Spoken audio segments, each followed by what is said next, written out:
Um, Oh, cool. so this is an interesting video. So after the beaver were almost extirpated from the land, so extirpated means like they were almost extinct from the landscape. Um, in the 1900s, they began to see that beavers were actually super important in creating wetlands and maintaining healthy ecosystems. So there started to become this awareness and these restoration efforts. So this was a really interesting one where beavers were translocated via parachute. So they were literally dropped out of the air, like via airplane, and they were in boxes, and then there were parachutes attached to them, and they were translocated to other areas of the country. So Chelsea, I think if you click this, it will play. I hope. Awesome. Let me know if there's an issue with the audio or anything like that. Okay. Large shipping crate. Into the holding crate they go. Whoops. Get back in there, old girl. That's better. A good load. A load of beaver for the mountain. In preparing for the operation, beaver must be sorted for even size and weight, with one pair of beaver for each box. Ear tags are attached for future information. Into the drop box, nearly ready for that flight back into the mountain.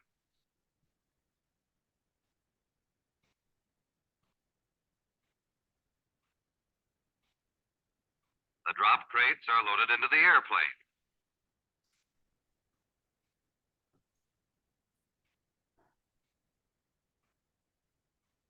Parachutes are attached to cargo lines, and the boxes are stacked in rows along the waist of the plane. 10 boxes to a load, 20 beaver ready for the flight to mountain meadows.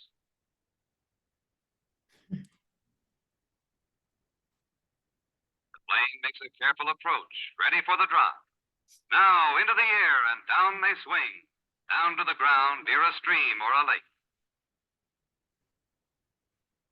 The box opens, and a most unusual and novel trip ends for Mr. Beaver.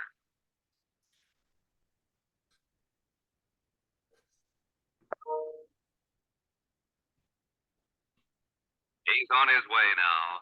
His nose and his instinct tell him where to find the water. There's room here for a new home.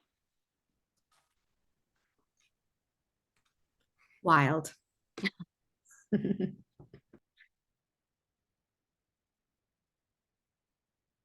All set to move to the next slide. Okay. Awesome. Yeah, so kind of wild, right? That was their method of relocating beavers was to drop them out of airplanes with parachutes left over. So little bit of history. Now we'll kind of go into the taxonomic characterization or classification of beaver. So you may not know, this might not be relatively apparent, but beavers are actually large rodents. So they're in the class Mammalia, so they're definitely mammals, but they're in the order Rodentia. So they are related to all of our other smaller rodents. So mice, rats, woodchucks, and then they're in the family Castoridae because they have castor glands. And in the genus Castor, they are the only, the genus Castor is the only genus in the family Castoridae. So it contains only 2 species, the American beaver and also the Eurasian beaver. So some physical characteristics of beaver is not many people realize how large they can get. They weigh between 35 and 71 pounds. And on typical average, a male in New York State will weigh an average of like 44 or 45 pounds. However, the heaviest beaver on record, not necessarily in New York State, I don't think, but the largest beaver on record in North America is 110 pounds, which is really, really large. They're about 3 to 4 feet in length, and their tail can be up to 15 inches long, about 6 inches wide, and about 2 inches thick. And their tail is kind of covered with these leathery scales. I actually have some fun props over here. This is rubber. So this is kind of a replica of their tail. And you can see that they're kind of covered with these kind of overlapping, almost like kind of scaly features. So this is kind of what the average size of a beaver tail would be. They live to be about 8 to 12 years in the wild. And then in captivity, we have on record that that maybe in a zoo or a rehab facility or something like that, that beaver could live up to like 19 or 20 years of age. So some other kind of physical or anatomical characteristics of the beaver that makes them really well adapted to living in the environment that they live in is we'll kind of start with their feet or their paws. And these are actually real replicas. Please don't ask me where they came from because I don't know, but it's just kind of, we're a field station. They're just kind of in our supplies for doing wildlife education. So this is a real beaver foot. This is the hind foot, and you can see the webbing in between the toes. They do have quite long fingernails, both on the front. This is the front foot, much smaller, but the front and hind foot. And this allows them to dig and modify and build and manipulate things. So the webbing, of course, helps them swim underwater. And then you can see that the front foot is actually not webbed at all. They've got 5 digits on the front and hind foot. And the front feet are quite a bit smaller than the back, non-webbed. And these are really used again for manipulating and building because again, this is nature's architect. So they have to have like really dexterous hands. So that really allows them to kind of create the structures that they need to create. So they also have really large rodent-like front teeth. The teeth actually grow for their entire lifetime. So this is common in the Rodentia family. They've got these really long teeth covered in orange enamel. And if the beaver was to get injured and couldn't continue to gnaw on woody material, then these would kind of grow out of control and would actually be really damaging to the beaver. So the teeth have to continue growing so they don't wear them all away, and they have to keep gnawing because the teeth keep growing. Some other features that help them navigate and survive in an aquatic environment is they have a nictitating membrane that covers it's almost like a second eyelid, and this allows them to have eye protection but still see with their eyes open underwater. They also have really, really thick hair, as Allie talked about just a minute ago. They were really prized fur for the fur trade. So it might be hard to see on the video, but they have this really almost like felty, thick undercoat. And so this ideally, I think, is what they were making like the kind of felted hats out of, but it was beaver fur. And then there's this kind of longer coating of hairs. These are called guard hairs. And the guard hairs kind of help wick away moisture and also helps protect that nice under fur from getting completely saturated. And so that really thick under fur also is so dense that it keeps cold water away from it keeps it from getting to the skin. So they're living in an aquatic environment. They're not hibernators, so they're active all winter long. So having this almost impenetrable layer of thick fur helps keep that cold away from the skin. The skin doesn't even get wet because this fur is so thick. Let's see. They also have, we're going to jump back to the tail for a second. The tail also helps them store fat. In the summertime, it helps them dissipate heat because they're covered in such dense hair. It's also used for balance, so they can anchor this onto the ground as they stand up to kind of gnaw down trees. And then obviously it also helps them in swimming and in communication. So if any of you spend time around the water where there might be beavers, maybe you're fishing or just kind of enjoying the lake, If you've ever encountered a beaver, you may have heard the beaver do this and slap their tail before diving into the water. This helps them warn other beavers in the area that there might be potential danger, but this also is maybe a way to scare off what they perceive as danger. So hoping to scare away a predator so that they don't turn into prey.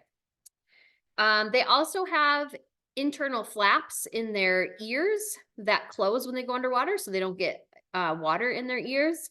And then they also have a double set of lips. So they can actually gnaw and chew on things underwater. So they have a way of having like a membrane close behind their front teeth that keeps water from going back, and it helps keeping them from drowning. So this allows them, all of these features really allow them to thrive in this aquatic environment.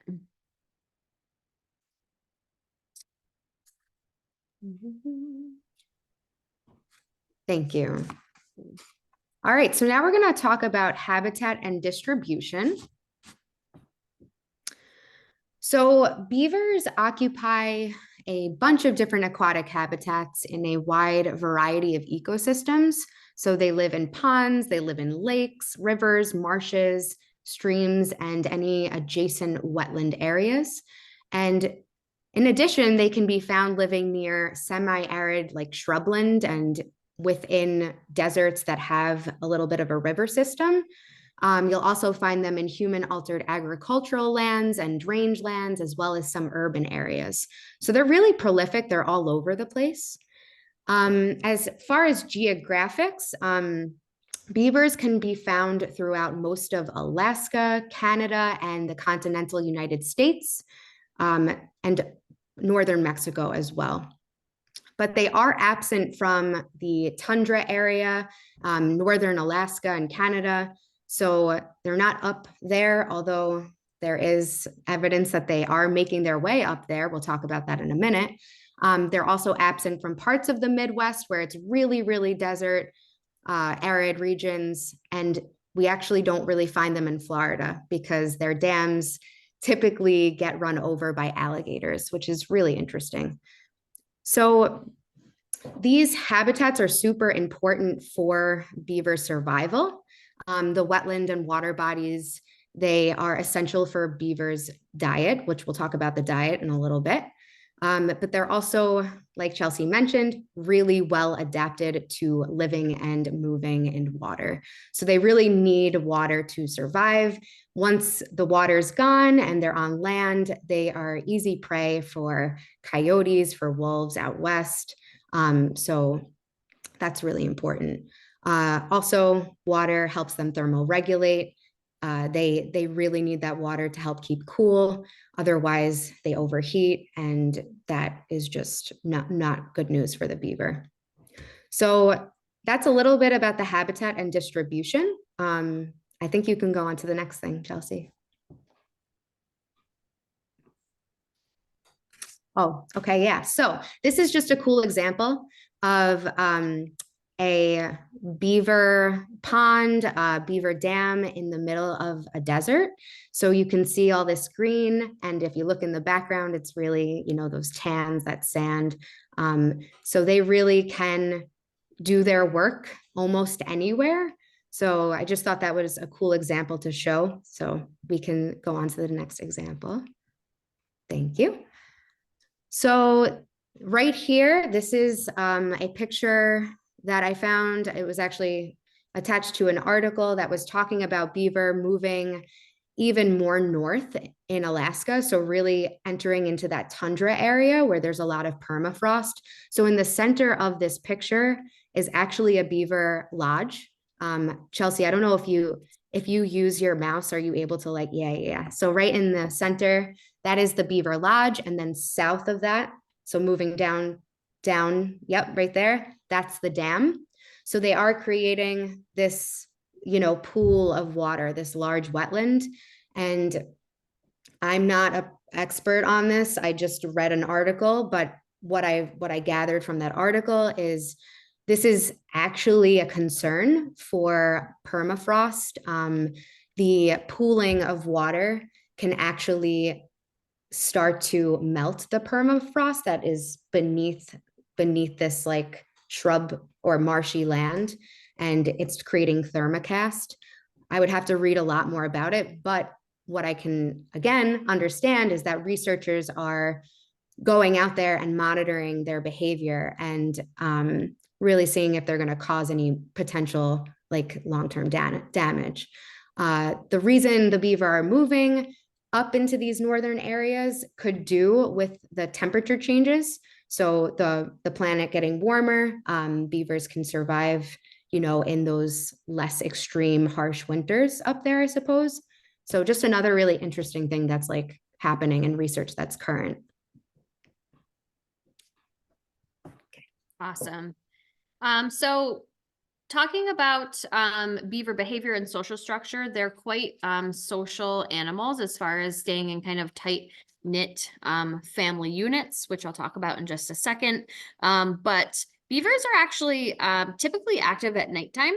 So they spend a great time building and feeding in the middle of the night. So a great time to observe them is when they start to emerge at dawn, or sorry, at dusk. And so activity, when animals are doing activity around dawn and dusk, like birds are a great example. They sing a lot in the early morning, and then again when the sun starts to set. This is called crepuscular activity. It's one of my favorite words, crepuscular. So a great time to observe them is when they're starting to emerge at dusk during that crepuscular time. And then they'll do a lot of their, again, feeding in the night. They spend when they first emerge, that little piece of time for a little bit, they'll spend eating because they've been like kind of resting all day. And then they'll move into later in the night, they'll move into like maybe building dams or repairing their structures. So during the day, they'll spend most of their time in their shared lodge. And this nocturnal activity really helps to keep them safe from predators. So if they're out and about during the day, they're really clumsy on land. So they like to spend the most time in the water. And if they were kind of moseying around looking for food during the day, it's more likely that they would get attacked by predators. Sometimes during the year, maybe when they're preparing for winter, that might be a time where you might see them more active during the day. So there are exceptions to that. Beavers live close together, like in close colonies. So the colonies will consist of about maybe 4 to 6 individuals, but up to a dozen could be possible in one lodge. And a mated pair will mate for life. The colonies will typically consist of the breeding pair, so the 2 adults, and then the most recent season's kits, which are their babies, they're young, and then even some lingering from a previous season before that. So the kits will stay with their parents for about 1 to 2 years before kind of dispersing to establish their own territory. And the reason why they stay for with the parents for this long is that they're trying to learn how to be a beaver, right? They're trying to learn how to build stuff. They're fairly like independent as far as eating and all that, but they're needing to learn all of those really critical building skills. So that's why they spend a significant amount of time hanging around in the same lodge as their parents. So at birth, the kits are fully furred. They usually weigh about 8 to 22 ounces and are approximately like about a foot long. And their eyes, when they're first born, are partially open, and then they're very quickly open after that. By 2 to 3 weeks of age, they begin to eat foliage off of the fresh branches that the female will actually start to bring them before they can learn how to fell trees and woody material on their own. So by 6 weeks of age, they're weaned, and by the following spring, they'll weigh about like 17 pounds. And the breeding pair, oops, sorry about that. I'm skipping ahead. I got a couple notes here just because sometimes I get sidetracked. Keep me on track. But they will disperse. So after they spend that amount of time with their parents, they eventually do want to go and find their own territory. And they will, the dispersal really depends on how much food is available, how much space is available. So juvenile dispersal might be quicker if there's more food and more available habitat. If not, that's why they're hanging around with their parents for like almost 2 years. So breeding takes place between January and March. So that's right now. Beavers, you might maybe even see them out and about. If you have trail cameras near a waterway, you might see more activity as they're trying to, if they're young, they might be trying to find a mate. So their litter size again is ranging. Every place you look for information, it's a little bit different. So 2 to 6 individuals, 4 to 7 individuals. They could have more or less, again, depending on like the nutrients that they're getting. And then the beavers reach sexual maturity around 2 years of age. So they really do, after a 1.5 years or 2 years, want to go and establish their own territory. And then sometimes when you are having kind of maybe negative conflict with beavers, that's usually young beavers that are kind of moving into unideal habitat because they just haven't learned where the best place is to go yet. So typically a conflict beaver is usually a young beaver that's finally kind of fledged their lodge. So they also have pretty good communication skills between the individuals in their colony. So colonial territories are established by passively defending them by creating something called a scent mound. Allie will talk in a couple minutes about the actual construction of the scent mound, but the picture that's in the background of this slide is a picture of a scent mound. It's essentially a pyramid of mud that they construct, and they deposit scent onto it. And they'll put these all along their territory, essentially. They're kind of almost used as fences to keep those new young from entering already established territory when they are dispersing. So it's basically a way of saying like, this habit's occupied, keep out. And then some other forms of communication could include vocalizations, posturing, such as kind of standing up and maybe trying to defend your territory a little bit by making yourself feel, the beaver tries to make himself look bigger. Again, that tail slapping on the water, that's a form of communication. Active defense, I've seen a lot of trail camera videos of beavers kind of charging at something that enters their territory.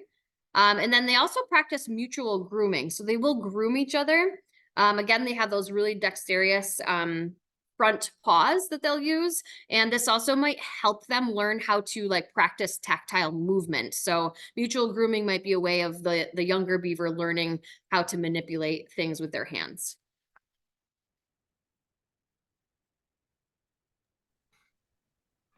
Okay, so now we are going to talk about beaver built structures. So beavers build a few different types of structures. They build dams. That's what we'll start off talking about. So dams are the most iconic structures that beavers create, and their primary purpose is to create impoundments such as ponds or lakes. And these dams block the flow of running water. And what happens with that is, of course, the dam is built, this pond or wetland is formed, and it serves many functions for the beaver. So it creates this protective environment, it provides easy access to food resources, and it helps to facilitate the construction of lodges. So the way that beavers build their dams and maintain them, they start out by building a foundation. So they will gather sticks and logs, and they'll place them down at the bottom of the water body. And they will pile them on top of each other. They will use mud and other types of sediment to kind of glue the structure together, and they'll just continuously layer on top of that. And what that creates is this wall that is essentially just like waterproof. It doesn't allow any water to go by. And it's really cool because here at Muller Field Station, we get to go and check out these dams, and new ones kind of pop up every year. So it's really interesting. It seems like it happens fairly quickly. So they also have to maintain these structures because a lot of the time, maybe not so much in the swamp, we're not getting really like large rushes of water. The swamp is definitely more slow moving, but in other instances where they're creating on rivers or streams that, you know, get hit by a storm, these dams will get broken apart. So they have to go back in and they have to repair their dam. And they do that really quickly and efficiently. One time, Chelsea, I was going to include this video and I didn't, but we had to break apart some of a dam. So we brought out some tools. We didn't destroy the dam. That would be like way too much work. But we created a little bit of a flow so that we can get our canoes or kayaks through. And within a couple of days, like we went back out there and you can see the fresh sticks on top. So they were like, okay, like who's messing with us? So they continuously monitor them. So the next structure is the lodge, and the lodge is where the beavers live. Right. Oh, sorry. I missed a whole slide. That's good. So, okay. Yeah, we don't have to spend too much time on this, but I thought this was a cool cross section of the land. So you can see in diagram A, it's this, regular meandering stream, and then a beaver comes in, they create their dam, and it starts to bow out that water, and the water depth actually increases, and there you have a replenishment of groundwater. So I thought that was a cool diagram. Like it's really, really changing like the landscape there. Again, these dams really help to create water regulation, water filtration, so slowing down water. Good example is here in the swamp. We always talk about this with students, with children that come through. If we have these big rain events and this water is pouring off the sides of the hills, it's entering into the swamp, and these dams add an extra, almost like barrier for water to have to go through and kind of filter out. So they're like these sponges that like filter out pollutants and sediment. Also, beaver dams, beaver ponds, they help to sequester carbon. So it's really helping to keep carbon sinking into the landscape instead of, going out, and we don't want to, increase any of our carbon emissions. So beavers are actually helping us with that.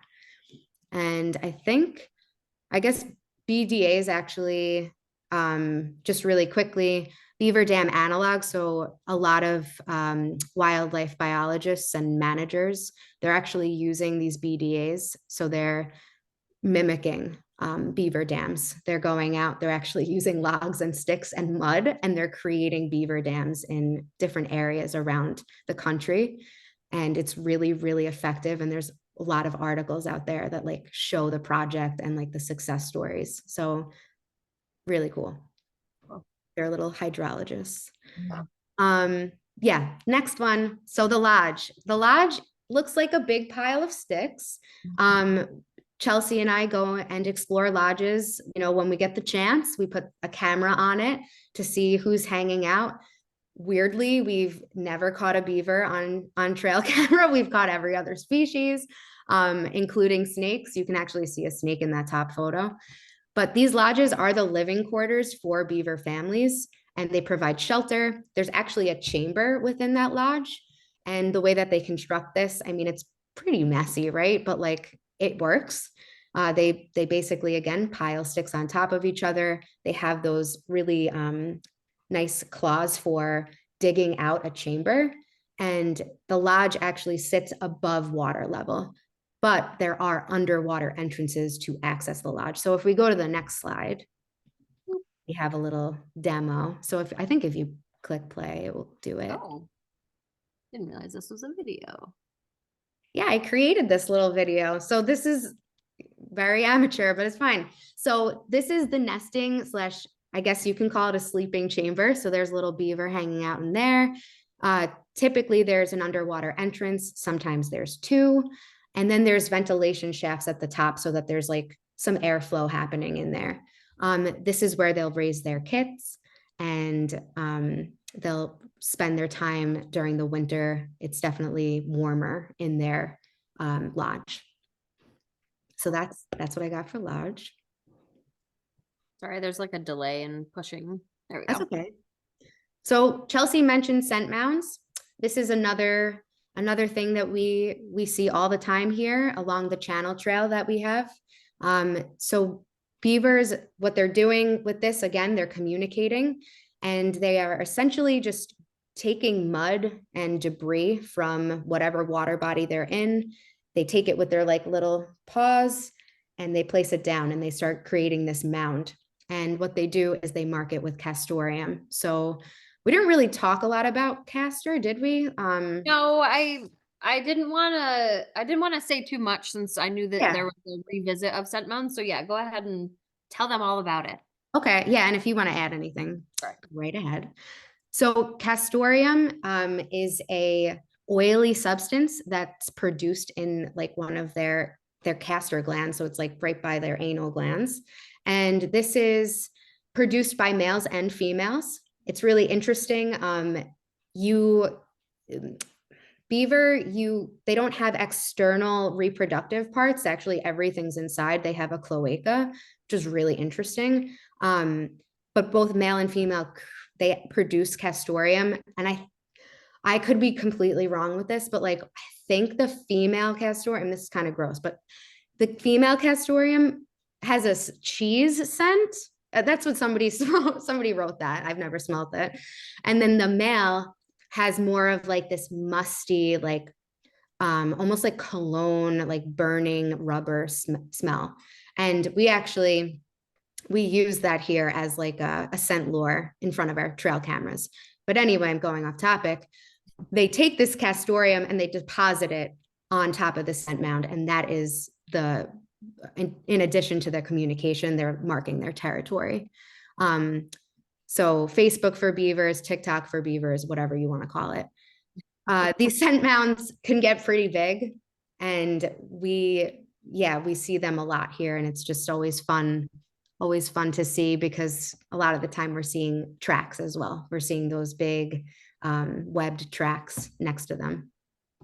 If you want to add anything, Chelsea. Yeah, I'll jump in a little bit. So castoreum also has historically, well, first of all, it's washed out of the glands with urine. So we see the scent mounds all the time, and we never really can't really see it. And I've maybe once or twice or a couple times maybe gotten a whiff of smelling it. But as Allie mentioned, we have a jar of it that we use to lure animals. The smell of it just makes animals curious. So we get really good pictures on our trail cameras if we put some on a stick in front of the camera. It smells almost like leathery. So it smells like leather or almost like a smoky smell. But it has historically been used in a lot of beauty products. It's been used in perfumes and colognes. And it's also been used as a fixative for soaps and lotions. And interestingly enough, it's also been used as artificial vanilla and raspberry flavoring. So you're welcome for that. Now you know. But I don't know. We might be moving away from actually using that. But historically, it had a lot of uses, very many uses. Yeah, and not to be confused, there is a castor oil that is used a lot for it's good for your face, it's good for a lot of different things. It's different than that. That's different. That's from a plant. Feeding habits and diet. So I feel like beaver, sometimes maybe some people might confuse them with river otter. They kind of look similar and they occupy the same habitat, but river otter are carnivores. They're fish eaters, whereas beavers are strict herbivores. So their diets consist mostly of woody vegetation. So they're eating the cambium or the cellulose, especially in wintertime when that's pretty much all that's available. So I have a beaver stick here, and I don't know if you can see the teeth markings in there, but also what makes a beaver stick is all the bark's been stripped off of this, and then also the ends are always nipped off at a nice kind of 45-degree angle. So both of the ends of the stick have been chewed off, and then the bark, you can see kind of the striations on there. This is the teeth mark, almost like they're eating a corn on the cob. And so they're stripping off the outer bark, and then right underneath that is the cambium. This is the living layer tissue of woody shrubs or trees. And this layer is used for transporting water and nutrients in woody species. So that's what they're eating. The inner bark is all kind of just like, or like the most innards of a woody plant is kind of just storage. Like there's not really anything there. It doesn't really have a lot of nutrient content. So they're just eating the stuff directly underneath the bark there. In the spring and fall, they might shift to maybe 50% woody vegetation, 50% herbaceous vegetation. And then in the summer, when everything's like really lush, they might eat more herbaceous stuff. So things like water lilies or fern rhizomes or sedges. So different types of like roots or tubers maybe in the aquatic environment that they're in. They definitely have a preference for the species that they like choose to consume. And I'll talk a little bit more about that in just a second, but their favorite foods are typically maples, willow, beech, birch, alder, and black cherry. Here at the field station, the channel, the inlet to Honeyway Lake is lined with alder. And so that seems to be what they select for when they're foraging. And we see a lot of fresh chews all over the place, which is always really exciting to find, but they're definitely choosing that alder. And lucky for them, there's like an enormous buffet for them here. It's everywhere. So that's great. But this picture that's on the slide there, it shows that 45-degree chew, and then it also shows the stripping of the bark, the striations there from them gnawing on it. So beavers will typically fell trees that are less than 6 inches in diameter. So they're selecting for younger age trees. This is because smaller trees are more nutritious. And then the older the tree gets, the more thicker that protective outer bark layer gets as well. And then if all food resources are exhausted within about 300 to 500 feet of the water that they're occupying, they'll relocate their entire colony. And the reason for this is because just the energy that it takes to transport all of that material, that extra distance, is too energy expensive. So it just isn't worth it. The juice isn't worth the squeeze anymore. And then also if they're out and about on land like that, they're more susceptible to predation. So once they've exhausted their food resources, unfortunately, they'll relocate their colony. This picture on the slide here is a picture of a lodge in the background, and then that kind of mess of vegetation that you see in front of it, that's actually food storage. So beavers begin to store food prior to winter, maybe starting in August or closer to the fall leading into winter. They'll be a little bit more active during the daytime during this time because this food storage is really, really important. And so we commonly call this a cache. I call it a cache. Allie calls it a cache. But I've also seen other terms refer to this structure as a raft or a feed pile. And basically, it's a bunch of branches that are stockpiled underwater. It's really right outside the lodge. So it's like walking from your living room to the refrigerator to get a snack. So they want it close by. And this allows access to food without leaving the water, especially in wintertime when ice and snow might make it more difficult for them to get around and get access to the food that they're looking for. Because again, they're really clumsy on land. So imagine having to trudge through a bunch of deep snow while you're also just like not that good at moving on land. So these food caches could be as large as like 40 feet in diameter and then maybe like 10 feet high. And this will provide them a steady supply of food all winter long. When they're hungry, they'll get a section of branch and then swim under the ice in the wintertime into their lodge. And then they can sit in their nice cozy lodge and consume their beaver stick. So herbivory in general, whether we're talking about the beaver, they're obviously the most accelerated at changing ecosystems, but we also have herbivores that will definitely could browse and selectively browse. So deer could be a good example of that. But just talking about the beaver here, their herbivory does have pretty large impacts on an ecosystem. So again, we're talking about a preference for certain species. So they seem to select for softwood species. And then native versus non-native, I think that they probably will select non-native species if maybe they're getting low on food supply. But selecting for certain species will also cause them to start opening areas of the tree canopy. So removal of native softwood species might start to create a shift towards hardwood, non-native hardwood species existing. And then their diameter preference, they're selecting towards younger trees. So they're taking younger trees out of that kind of riparian zone. And then also modifying floodplain vegetation. So depends on the situation, whether you could consider this maybe good or bad if you wanted to kind of put a label on it, but it is without a doubt that they are changing and manipulating these ecosystems at a pretty fast rate in the areas where they exist.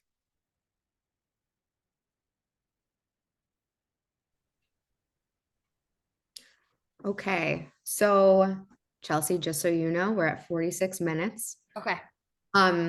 So conservation status and threats, we'll go through this relatively quickly. We do have a trivia at the end for participants, which is just a little fun thing that we added. But beaver populations are really stable across North America compared to back in the 1600s and, early 1900s. There's estimated to be about 10 to 15 million beaver that exist here in North America. I don't know how they come up with that number, but that sounds like a good number. But there's always potential threats to any species, plant species, animal species. And a lot of that has to do with habitat loss, which is often due to urbanization and agricultural production. So any sort of development is going to disrupt water systems and, decrease the availability of suitable habitat for beaver. So that's definitely a threat. As this habitat becomes manipulated and goes away, the beavers can suffer. They won't maybe have access to their food resources. It could prevent natural migration and therefore genetic exchange between individual beavers. So that's not good. And then we also have the human wildlife conflict that comes into play. So again, as habitats shrink, these animals may come closer to human settlements and begin to build their dams and then begin to flood, surrounding areas, impacting people's homes, businesses. So that's not a good thing. Sometimes it's, referred to as a nuisance beaver, where they're not building in appropriate places. So that's where you have that human wildlife conflict. And we'll talk a little bit more about that when we get to managing beaver. But next, we don't see a lot of fatal diseases in beaver. Maybe you've heard of beaver fever, Giardia. This is like a little microscopic parasite that beavers could carry, and it could be transmitted to humans. Chelsea and I actually know somebody that's had beaver fever, which is terrible. Doesn't sound pleasant. No. And this could be, transferred to humans by contaminated water and contaminated food and stuff like that. So yeah. Beaver, they're susceptible to mites and different little insects and stuff, but that's about it for disease and such. And then managing beaver. So Chelsea, if you want to, jump into this conversation at any point, please do. So there's different ways to manage beaver. As we've learned, beaver are really important. So dealing with them in a humane way is really our first go-to option. Of course, there's cases where you can't do that, but there are really innovative engineered ways to prevent beaver from disturbing different areas. So there are flow devices and beaver deceivers, which are just a combination of culverts and fencing that you can put around different important water flowing areas. and it doesn't move the beaver out of the area, it just prevents the dam from like obstructing those places. Sometimes you have beaver that move into your landscape and they start chewing all your trees. You can protect your tree by putting fencing around them. We've talked about translocation, so taking the beaver, moving it somewhere else. The issue with that is they usually find their way back or a different beaver moves in. So that doesn't always work. We actually, and Chelsea, maybe you can speak more to this, but over the summer, we had a big beaver issue on the north end of the lake. At least that's what my understanding was, that why we were having so much flooding in town. Yeah. So I don't know like 100% what was going on here. And I saw that Terry Gronwell was on here. So I don't know, Oh, maybe hi, during the Terry. question and answer, he could like maybe chime in maybe quickly with some more of that information if people are interested. But the lake level just like wouldn't drop. And a lot of people were blaming it on the weir, the water control device, yada yada yada. The fact of it is that there is beavers at both ends of the lake. So water's coming in this end and it's got to go out. And if they're damming it, of course, they're going to cause the water to not flow out as easily. So I don't know for sure if that's what the issue was, but I had heard that they had removed maybe 8 beavers from the north end of the lake. And, you know, that could be a temporary solution, but as I talked about way earlier in the presentation, they practice juvenile dispersal. So what's going to happen is those beavers that were occupying that habitat are gone. The habitat's still there, so the young beavers are they're just going to relocate. They're just going to find their way there because you took away the beavers that were occupying it, so it's free real estate for more beavers that keep moving in there. So you know, it's a hard balance. You know, we are here, we don't want our town flooded, we want the lake levels to drop and fluctuate appropriately, so people can put their boats in time, et cetera, et cetera. So it's a hard balance sometimes with you know, just coexisting with wildlife. Yeah, for sure. I guess the last thing is there is a trapping season for beaver. So it's between November 10th and April 7th. People still, you know, they trap these beaver, they get the pelts, they actually eat them. I had an opportunity to eat beaver here at the field station. Actually, it was delicious. I probably won't eat it again. I just thought it was respectful to eat it because I was offered it. And it was very interesting. But yeah, this is still something that people do. So I thought that was something that should be shared because a lot of people don't know that we still trap for beaver, people still trap for river otter. It's just really interesting to me, at least, to know those things still happen. And then we have some closing fun facts. So I could read them. Or Chelsea, do you want to like? Yeah. So I'll go with the first one. So beaver tails were served as bear's paw at medieval banquets. Really weird. I didn't even know there was really like anything edible in a beaver tail, honestly. Yeah, I guess it's a delicacy and actually in like indigenous cultures and like maybe over in Europe. We didn't mention that too. There are 2 other species. There's a Eurasian and an Asian beaver that live over in Europe and Asia.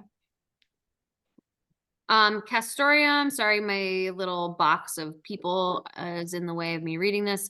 Castoreum was a popular medicine in the Middle Ages, said to cure headaches, to impotence. It is high in salicylic acid, the basic ingredient of aspirin, which the beaver ingests when eating willow. So willow trees are really high in that salicylic acid. Also, willows are really high. Just another random fun fact, willows are really high in like rooting hormone. So you can like grind little pieces of willow up and let it sit in like a jar of water for a while, like sit it in a windowsill for a couple weeks, and then you can use that water to like water your plants to like increase root growth. Fun fact. That is a fun fact. Oh, this one, the beaver's brain is about 1/3 the size of the average mammals. So you would think this ecosystem engineer had this big brain, but really it's very small. And that's fascinating. Okay. There's still people here this fun trivia. So I know that we can actually see people. If I click on this, does this open, like, can you see the chat box that I just clicked on? No. Okay, I was refraining from looking at it earlier because I don't know. So there are some people that ask questions, but maybe we'll get to that after trivia. So I don't know. Lindsay, can you monitor the trivia to see what people's answers are? The chat? Oh, yes, I was on mute, sorry. Sure I can. Cool. So we'll give you a question and then maybe just give like a couple seconds for people to send in a couple answers and then we'll show the answer. So see how many of these you guys can get right. Okay. So the first question is, what function does a beaver's tail serve? A, they use it to pack mud into their dams. B, they slap intruders with it. C, it aids in thermal regulation, fat storage, and balance. Or D, it helps them attract a mate. So we'll give you folks a couple seconds to see if anybody has any answers. Oh, Dana. Hi, Dana. Lots of C's coming in, and A, C, C. This is like, were you paying attention? A, B, C, and D, love it.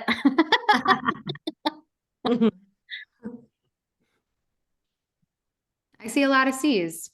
Cool. So I threw A in there because that's a myth that a lot of people think that they slapped the mud onto their dam with their tail. But I think the jury's out on that one. I don't think that that's true. So the answer is, for anyone that answered C, the answer is C. Woo. Awesome. Good job.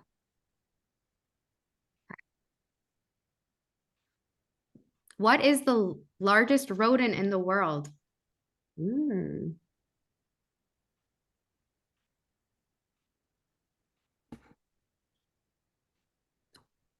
Oops. Sorry. Ah! Hopefully no one was looking. A. I see D, D, A, D, A. Ooh, there's a lot of different ones. I don't even know what a couple of those are. Yeah. They're Lots of okay. D. Lots of D's. Weird that I might have put D in the wrong spot. I like that your answers go counterclockwise. Yeah, what? Sorry. Okay, we can go and check out the answer. I don't know what this thing is doing. There we go. It is D. It's the capybara. Capybara. Awesome. Why did beaver populations decrease after the colonization of North America? A, they were highly sought after for fur trade. B, they were affected by disease brought in by colonization. C, intense and unregulated hunting. D, their paws were made into ornaments. Or E, which is answers A and C are both correct. Lots of E's happening. Lots of E's. A plus C works too. Okay, let's show them. Right. Yes. Yep. Answers A and C. So both the fur trade and then intense unregulated hunting.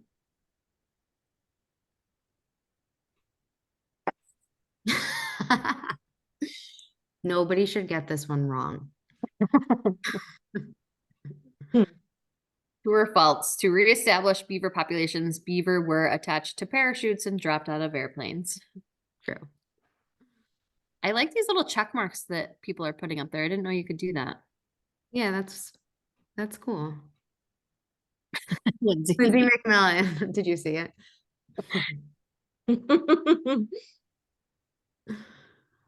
Okay. I will one day have a t-shirt. Someone out there is making t-shirts with Yeah. a parachuting beaver on it, and I need one. Yeah. I need one too. Yeah, we should. Those should be our new Muller logo. All right, let's All right. reveal the truth. It's true. All right, I think this is the last question. What are some historical uses of castoreum, which this is for the K through 12 folks that we have here for field stations to get them to pay attention and laugh a little bit. I call it beaver butt juice. So what are some historical uses? A, artificial flavoring, B, perfume and cologne, C, cosmetics, or D, all of the above. Lots of D's. Mhm. D, D, D. Oh, James. Hi, James. James. All right, let's reveal it. D. Good job. Awesome. And we do have one final thing to share. And this is like, we think it's really, it's very interesting and it's really funny. It's incredibly interesting. I found this on somebody's blog who is an avid wildlife camera trapper. They actually have authored a field guide for camera trapping. And I've spent days trying to figure out if this is real, and just the credentials of this lady, and her name is Janet. I don't know how to pronounce her last name, but I was like, Janet wouldn't lie to us. This has to be real. So this is them building their castor mounds. And if you wish to turn your audio up for this, please do, because it's really silly. And I'm sorry if you find it inappropriate, but it's real. So it's Yeah, not inappropriate if it's real. that's true. Oh, you can bear it. Wait. Can you hear it well? So this lady has caught on camera many times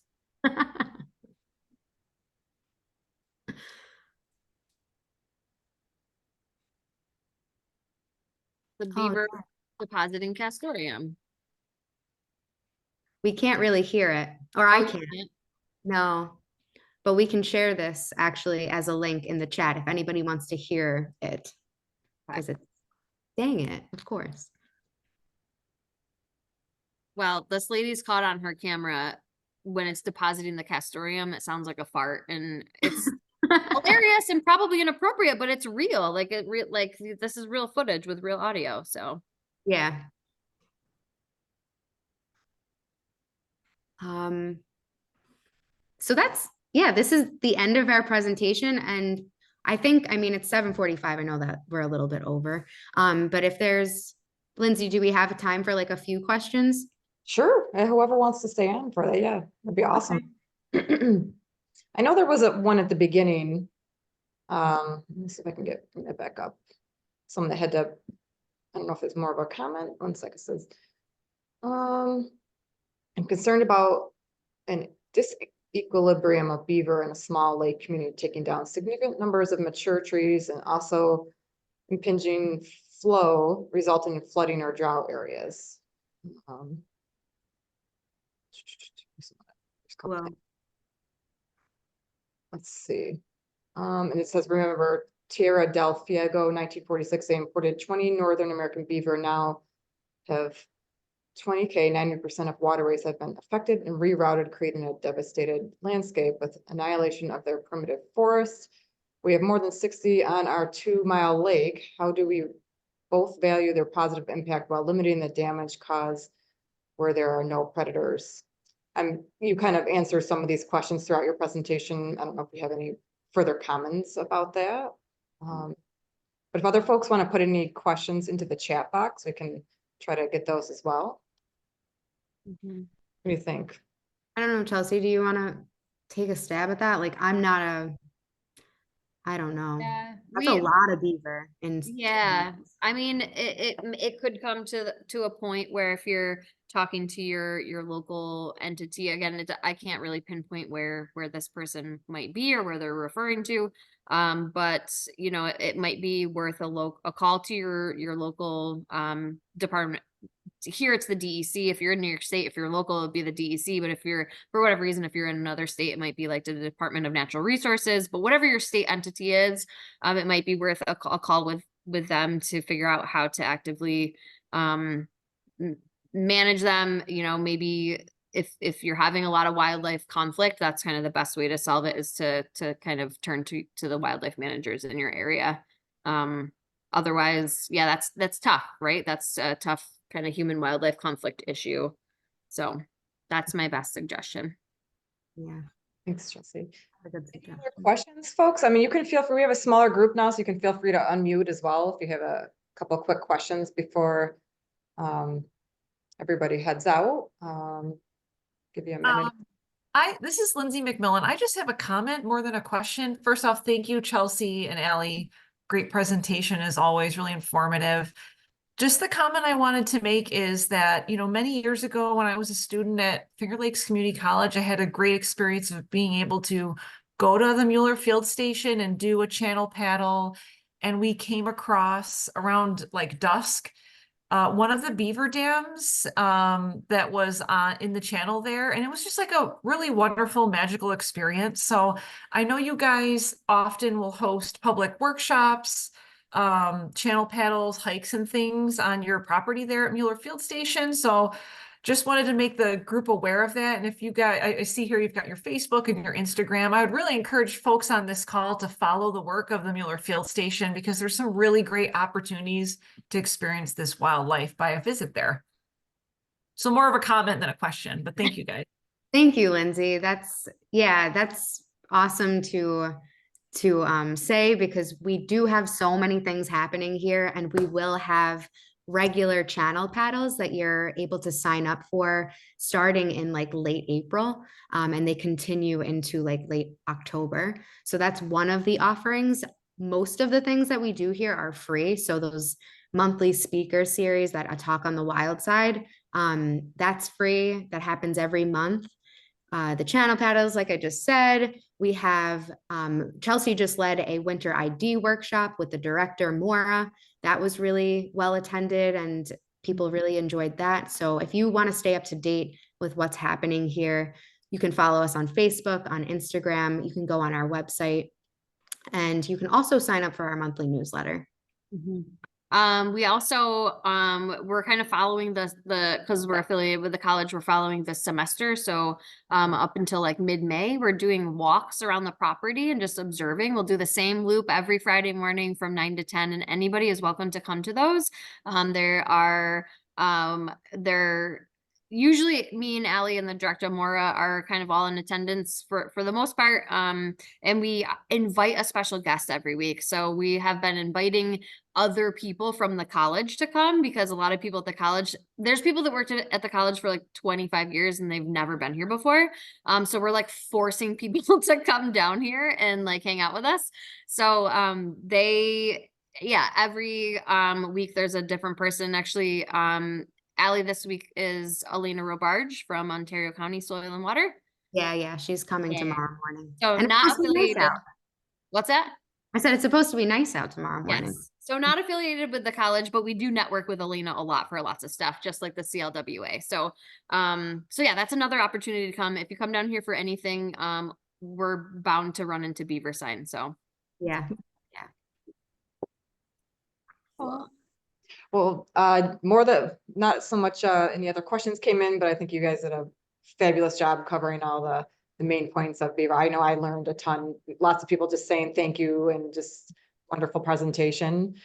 We will have this posted on our website and our YouTube page. So if you missed, some of that, you can tune back in. I know I missed the first portion, first couple slides, so I apologize. A couple of things will be missing. So this was awesome. Chelsea and Allie, thank you so much for putting this together.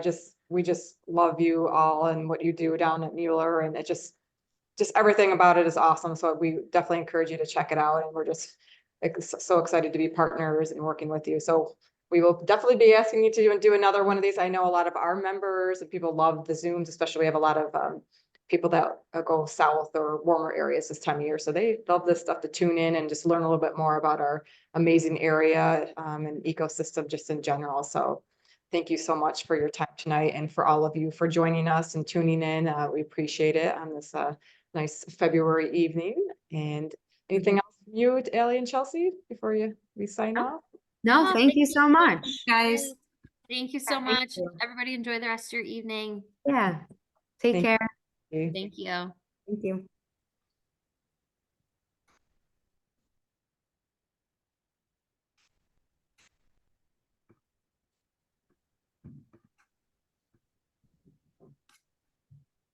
Bye, Lindsay and Lindsay.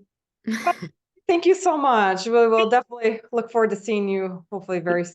So, Yeah, it's nice to see you. Like, even though it's this way, it's nice to see you. no, so thank you. Awesome. Yeah, thank you. I was like a little nervous in the beginning. I'm like, oh God, you know, when that like nerves come up and I'm like, "Oh, okay. But then you know what? You just got to roll with it. And